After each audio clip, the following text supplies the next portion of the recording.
为了关怀社会的弱势，南屯区部分里长都响应发起的爱心冰箱的活动，让人可以随时将需要的物资放入冰箱里面供人使用。不过，第一个响应的同性里长在这一次大选中落败，在25号即将卸任。他表示将会接受里民的决定，但是担心爱心冰箱就此无人看管，因此积极寻找适合地点，最后决定搬迁至活动中线前方，期盼这个善举能够继续的延续下去。爱心冰箱从原本热闹的文心路的路口移至到现在的小巷子内。不过，附近听到消息的民众也已经放进了各种食物供人拿取。晚上人家都已经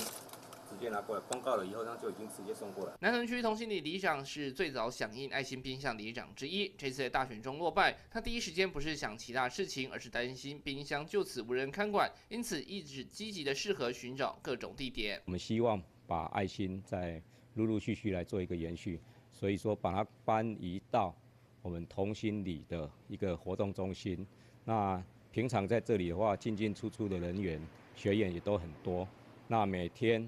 都有班级的课程在设立，所以说透过我们学员可以广散这些讯息给我们周围的需要协助以及发挥爱心的那个善心人士之前原先的这个地点已经承租，算是已经